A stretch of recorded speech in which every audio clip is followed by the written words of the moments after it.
Hey, welcome back to Common Sense OT Security. Today, I'll discuss the question, what happened to cyberwar, which I believe is a question on the table these days, because apparently we didn't see much of that over the last 15 years. But before we go into it, let's first discuss what cyberwar, what the term actually means. In my opinion, cyberwar is a military operation assisting in international conflict. Just as a recap, according to Clausewitz, the great German military philosopher, if you will, or strategist, defines war as extreme international conflict. And when we talk about cyber war, we talk about something that plays a definitive role in such an international conflict. And in our context, usually we also assume that there is a physical impact of a cyber operation, which separates cyber war from things like website defacements, what we have seen in the past from various apparently nation-state associated hacker groups. So that is not what I'm talking about. I'm talking about the real thing, where things might blow up or people might get poisoned, etc. So back in 2010, as part of my analysis of the Stuxnet attack, I made the prediction that every future hot war will have a cyber component. And quite frankly, that didn't happen. So my prediction was wrong. And I believe it's always very important to realize when you had some thoughts that basically proved to be false, right? And this apparently is the case here. That did not happen. And I think we can thoroughly say this today because we have two hot wars on the table now since Stuxnet, since 2010. The first, obviously, was the war in Ukraine. And the second one is the present war between Israel and Iran. So what we have seen in the Ukrainian war is, to my surprise, well, all of a sudden we saw that the drones played a huge role, which certainly was not on my bingo card, because the irony is drones for military use, that's old technology. That is decades old. And as I see it, maybe the fundamental thing that changed was that drone technology became very cheap, and also the means to control drones.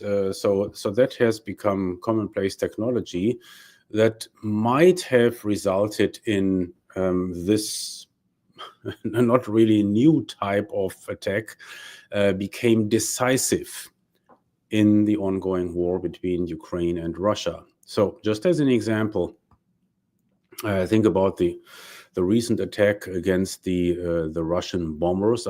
I would imagine that all of my viewers is aware of that.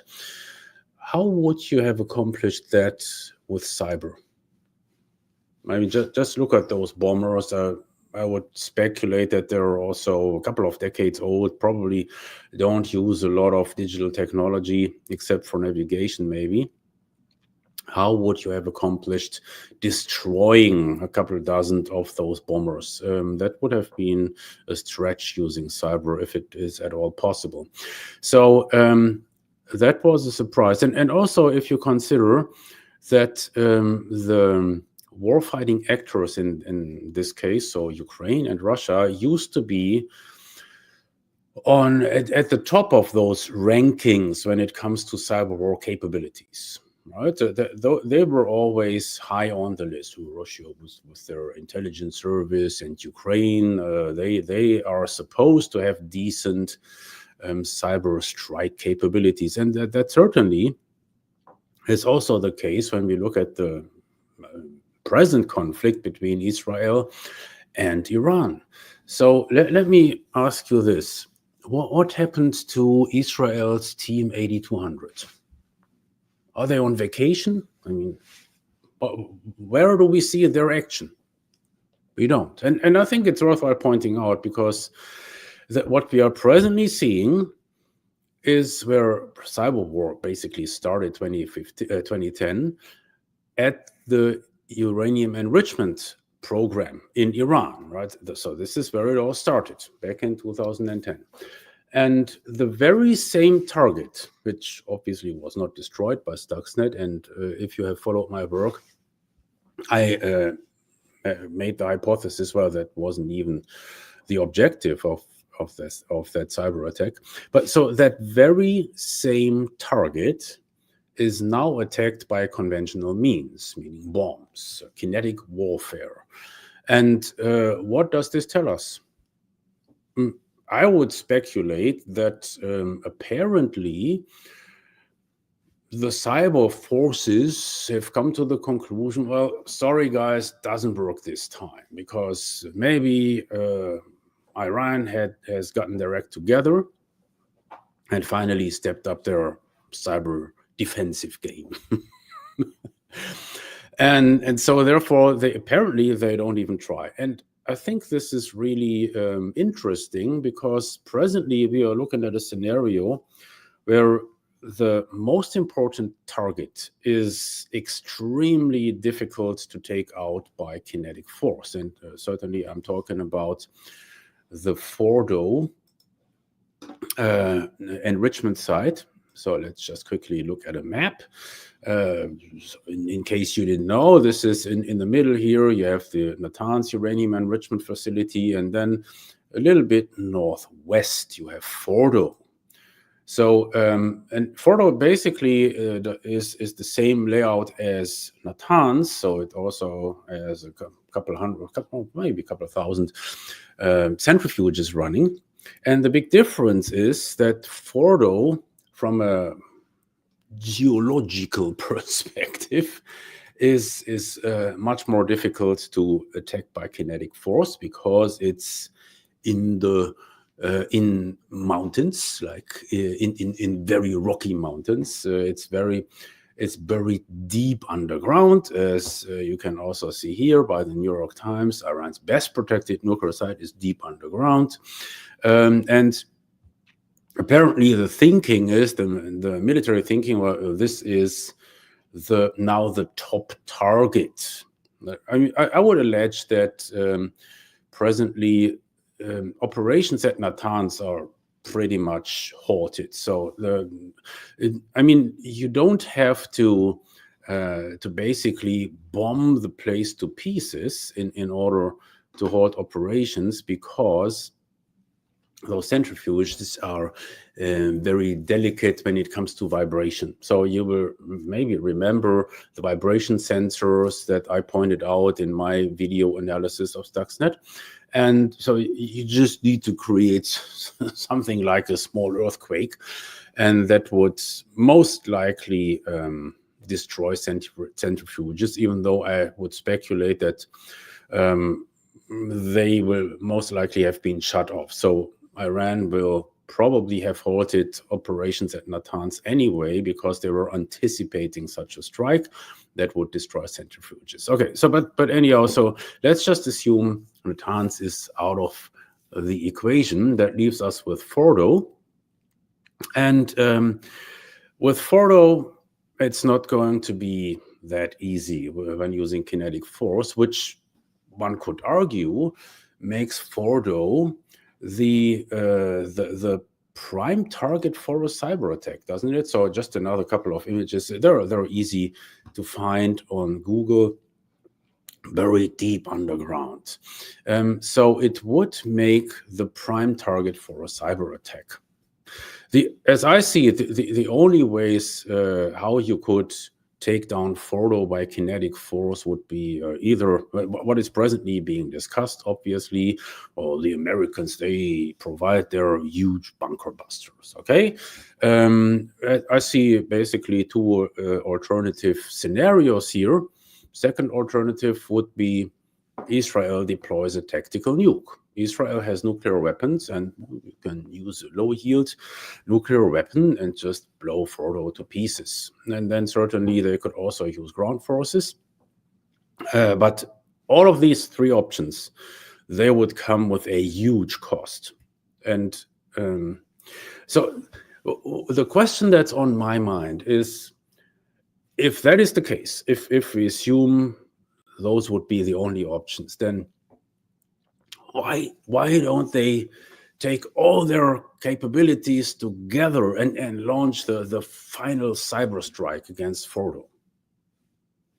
What do you think? I believe what we're seeing here, it's not possible, because otherwise they would have already attempted to do that. And that gets me back to my final reasoning here. Well, guess what? You can actually protect against cyber strikes, even if you are facing potent militaries like Israel, Steam 8200, US Cyber Command. So even if they combine their forces, which I think they will have done that now for quite a while, apparently they see no way to attack that particular site.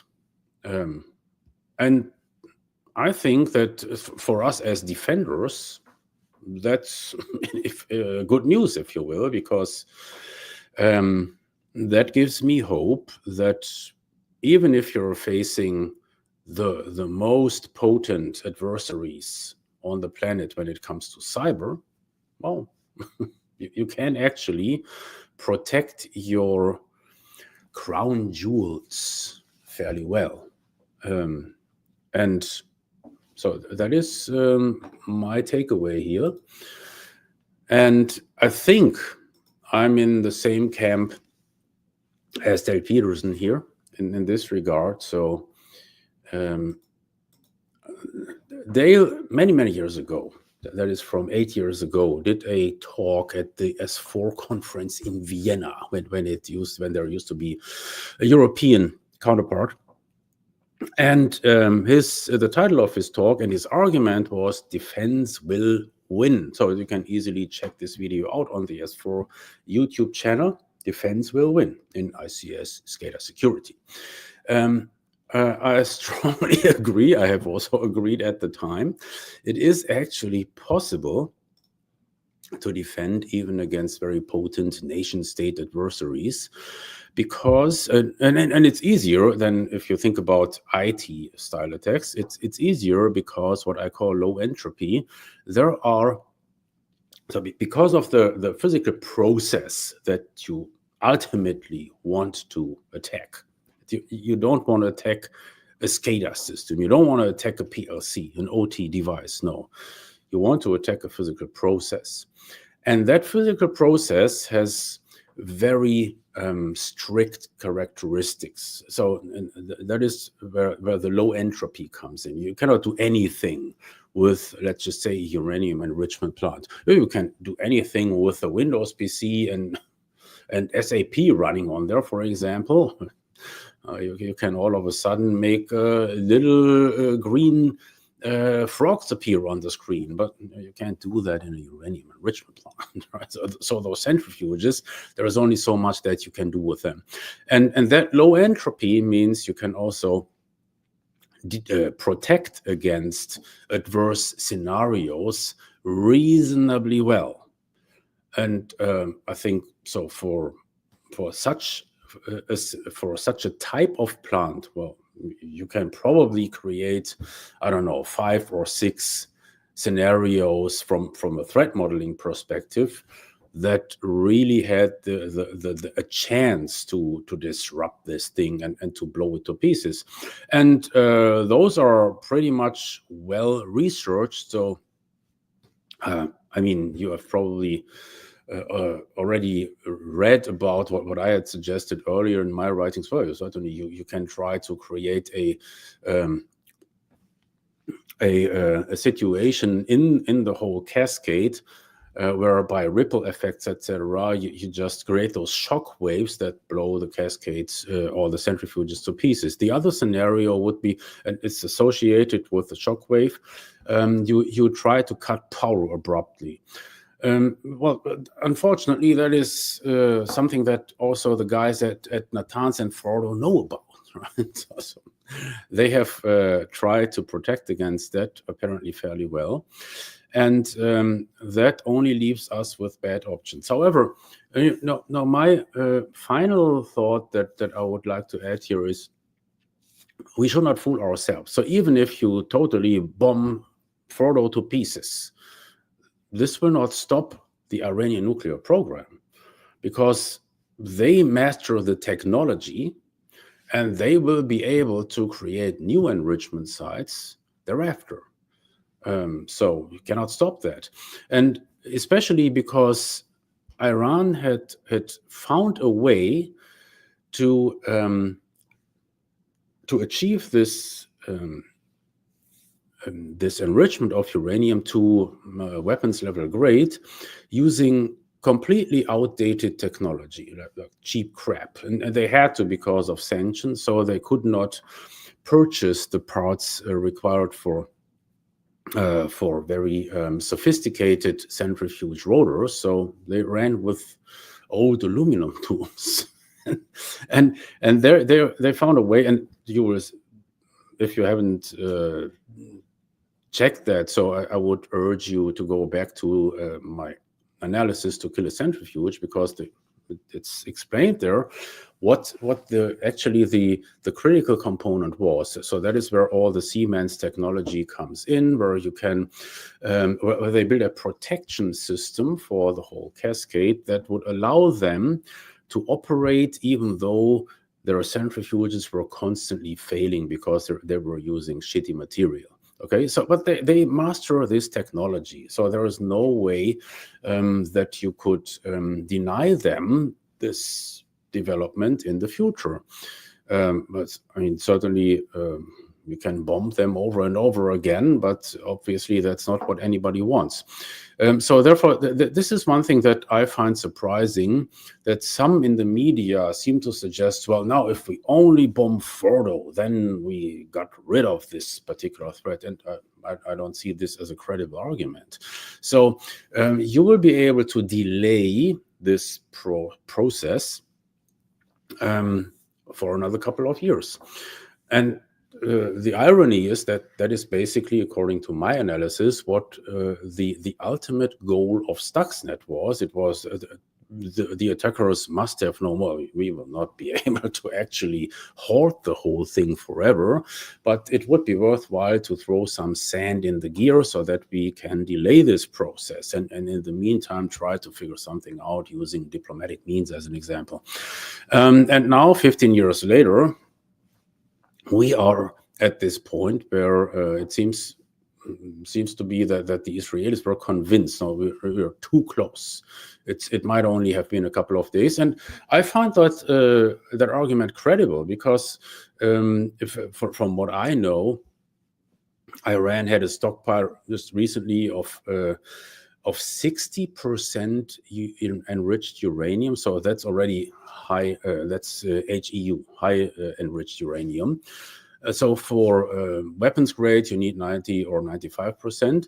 And what many people probably don't know, it's much easier and quicker to go from 60% to 90, 95% than from 5%, which is what you, well, it's round about the level that you need for fuel for a nuclear power plant, from 5% to 20%, as an example. All right.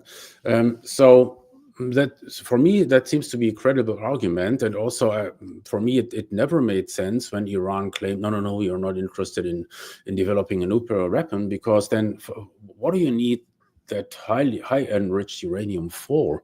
The argument used to be for medical purposes, all those cancer patients.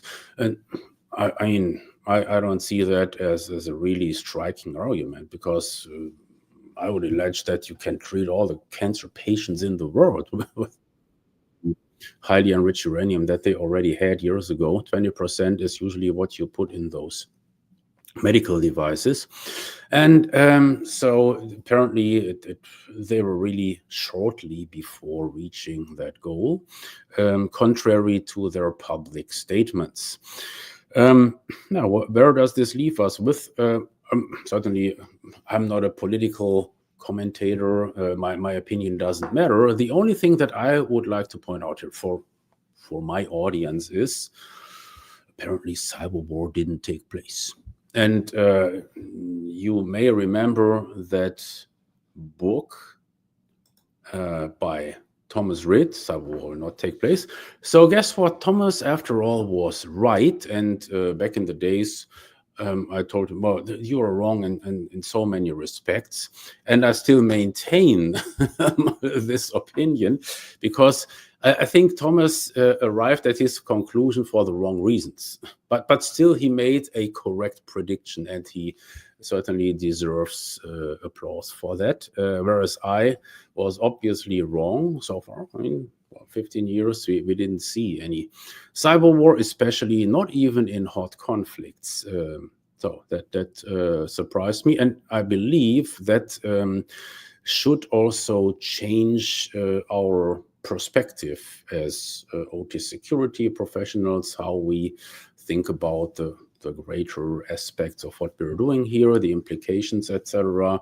So maybe we should turn the rhetoric a notch down and focus on more realistic threats, of which there are plenty. With that, have a nice day.